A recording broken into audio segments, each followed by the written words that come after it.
DELED JBIT first year unit second growth and maturation, वृद्धि और परिपक्वता के बारे में जो है आज मैं अपने विचार जो है शेयर करना चाहूँगी, अपने विचार रखना चाहूँगी। ग्रोथ एंड मैच्योरेशन, पहले मैं वृद्धि के बारे में बताना चाहूँगी, ग्रोथ के बारे में बताना चाहूँगी।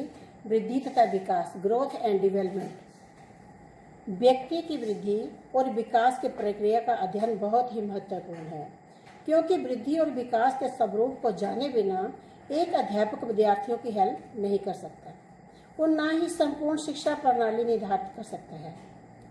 शिक्षा का मुख्य उद्देश्य सर्वांगीण विकास, ऑलराउंड डेवलपमेंट, कि बच्चे का सर्वांगीण विकास होना चाहिए। जब बच्चा शुरुआत अपने घर से करता है, स्कूलिंग है उसके बाद जैसे स्टेप बाय स्टेप वो आगे बढ़ता जाता है, तो हर एक जो है उसके जहन में जो बातें आनी चाहिए वो बिल्कुल स्टिक होनी चाहिए, अच्छी होनी चाहिए। वृद्धि का अर्थ मैं बताना चाहूँगी।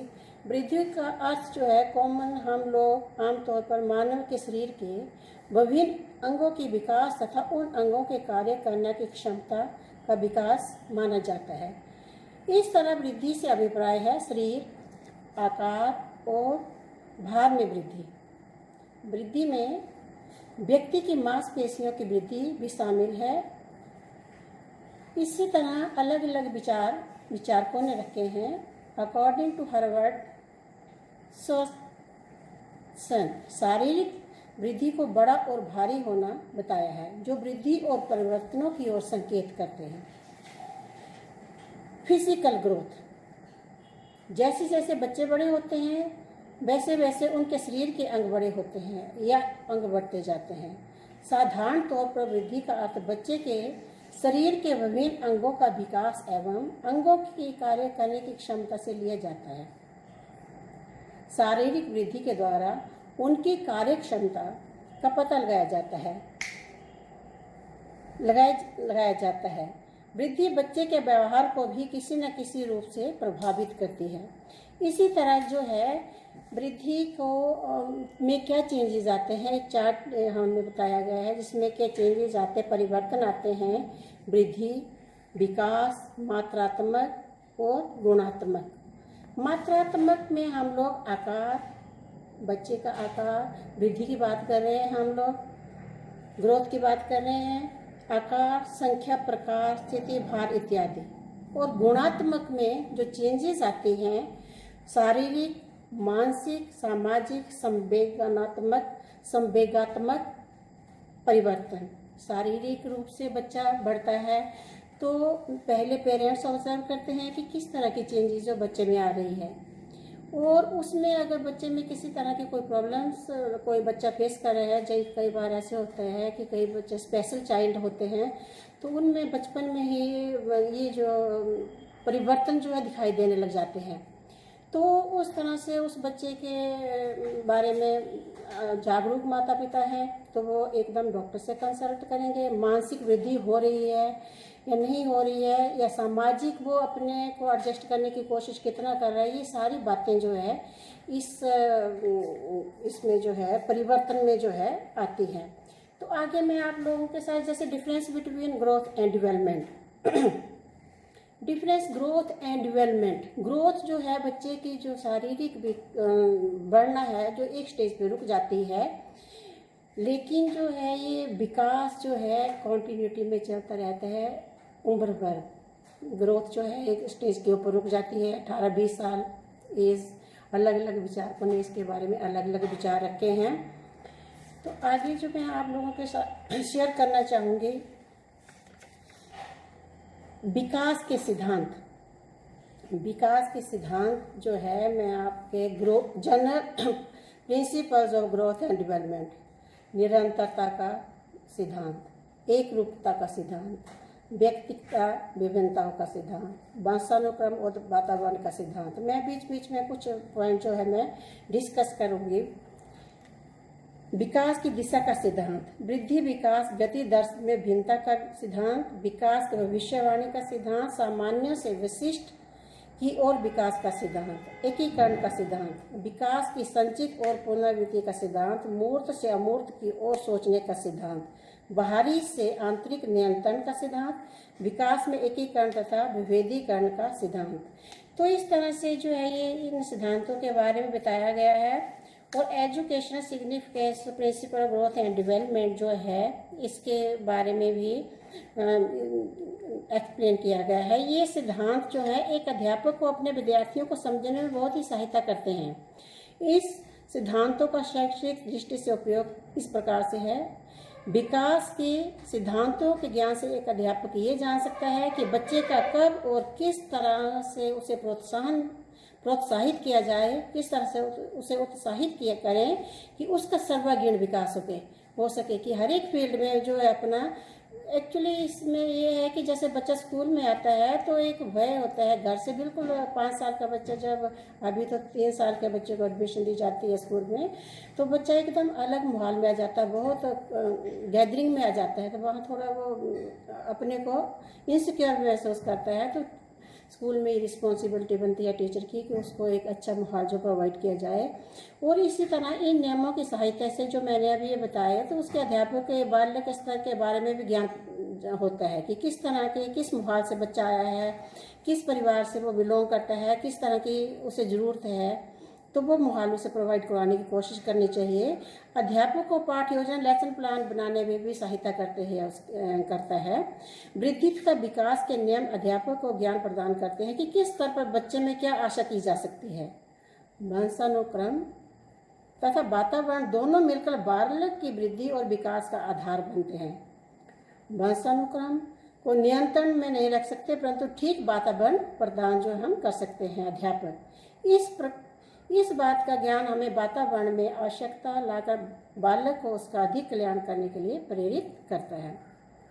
इसी तरह वृद्धि और विकास के सिद्धांतों का ज्ञान हमें ये बताता है कि बच्चे को कब और किस प्रकार से उत्साहित करें कि उसका सर्वांगीण विकास हो सके। वृद्धि तथा विकास के सिद्धांत अध्यापक को पाठ्यक्रम, इन सिद्धांतों का ज्ञान उन अध्यापकों को ये बताता है कि बालक को पूर्ण रूप से अध्ययन करना चाहिए कि ना कि भागों में। ये अध्यापक कॉन्टिन्यूटी में बच्चों को जो है, जो टीचर बता रहा है उसको कॉन्टिन्यूटी में जोड़ना चाहिए। उसको ये बताने की ज़रूरत होती है कि वो क्लास में एब्सेंट ना रहे, नहीं तो जो उसका जो पाठ्यक्रम है वो छूटेगा और भी कई बातों से वो वंचित रहेगा। तो जितनी कोशिश हो कि बच्चे की क्लास में जो प्रेजेंट है उसको मार्क करने के लिए, सुनिश्चित करने के लिए उसके पेरेंट्स को भी और बच्चे को भी बताने की ज़रूरत है। और ये अध्यापक को बालकों के व्यक्तिगत अंतरों को समझकर उचित कार्यक्रम देने में सहायता करते हैं। हमारे पास अलग अलग तरह के टीचर ट्रेनिंग में यही बताया जाता है टीचर्स को कि अलग अलग तरह के जो बच्चे आते हैं उसे हम लोगों ने किस तरह से जो है हैंडल करना है, तो वो टीचर की फर्स्ट रिस्पॉन्सिबिलिटी जो है बनती है। वृद्धि और विकास की सभी दिशाएं एक दूसरे से संबंधित है। विकास की गति किसी एक दिशा पर ध्यान न देने से दूसरे सभी पहलुओं में हो रहे विकास में रुकावट पड़ सकती है।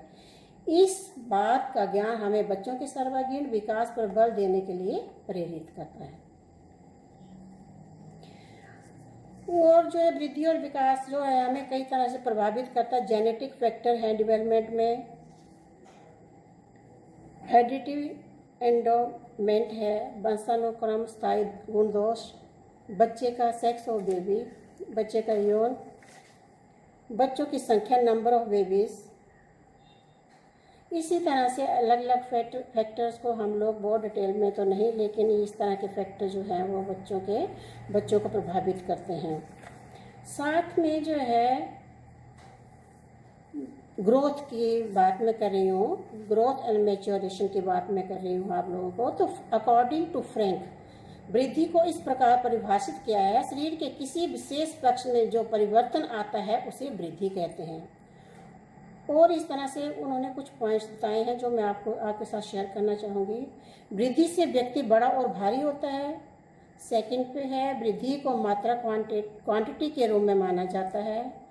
थर्ड पॉइंट है वृद्धि की समस्या सामान्य पद्धति जनरल पैटर्न होती है, ना कि अलग अलग व्यक्तियों में अलग अलग। वृद्धि निरंतर नहीं होती, वृद्धि की गति एक समान नहीं होती, इसमें गति में परिवर्तन आते हैं। वृद्धि एक विशेष समय तक होती रहती है, उसके बाद रुक जाती है। इसी तरह से काफ़ी पॉइंट्स है इसमें डिस्कस किए हैं। मैं कुछ मेन पॉइंट आपके साथ शेयर करना चाहूँगी। वृद्धि आंतरिक रूप से होती है। स्त्री और पुरुषों की अपेक्षा वृद्धि तीव्र होती है। वृद्धि वंशानुक्रम और वातावरण में अंतर्क्रिया में होती है। शिशु काल में वृद्धि तीव्र गति से होती है, लेकिन बाद में वो उसकी गति जो वो धीमी हो जाती है। शारीरिक और मानसिक वृद्धि का आपस में गहरा संबंध होता है। जब कद में वृद्धि होती है तो भार कम हो जाता है। स्वास्थ्य और भोजन शारीरिक और मानसिक वृद्धि को प्रभावित करते हैं। शारीरिक लास्ट पॉइंट में ये बताना चाहूँगी, शारीरिक वृद्धि को देखना मानसिक वृद्धि की अपेक्षा सरल होता है। और इसमें अंतर है, वृद्धि और विकास में डिफरेंसेस हैं, अंतर जो है। तो अर्थ में अंतर मीन्स डिफरेंस इन मीनिंग। वृद्धि का अर्थ है शारीरिक परिवर्तन।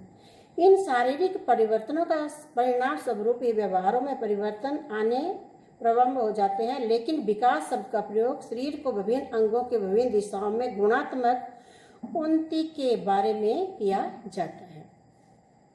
सेकंड पॉइंट मैं आपसे ये शेयर करना चाहूँगी, वृद्धि और विकास की निरंतरता, continuity of growth and development. वृद्धि लगातार नहीं होती है और ना ही जीवन भर चलती है। एक विशेष आयु के होने पर वृद्धि रुक जाती है, मीन्स हाइट वेट जो है वो रुक जाता है। और इसके टाइम के साथ साथ ये जो वृद्धि होती है वो भी रुक जाती है। लड़कों की अपेक्षा लड़कियां जो है जल्दी बड़ी होती हैं। ऐसी अवस्था उसके बाद जो धीमी जब गति हो जाती है, बढ़ने की गति रुक जाती है तो धीमी हो जाती है। ऐसी अवस्था को प्रौढ़ावस्था कहा जाता है। दूसरी ओर विकास की प्रक्रिया में निरंतरता रहती है। विकास जन्म से लेकर मृत्यु तक निरंतर चलता रहता है, इसकी गति कैसे भी रहे। अतः विकास का प्रक्रिया कभी थमते नहीं। मनुष्यों में गुणात्मक परिवर्तन आयु भर होते रहते हैं।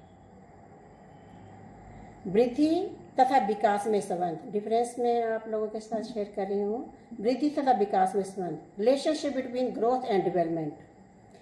वृद्धि और विकास शब्दों के एक दूसरे के पर्यायवाची समझा जाता है। बढ़ते हुए शरीर के साथ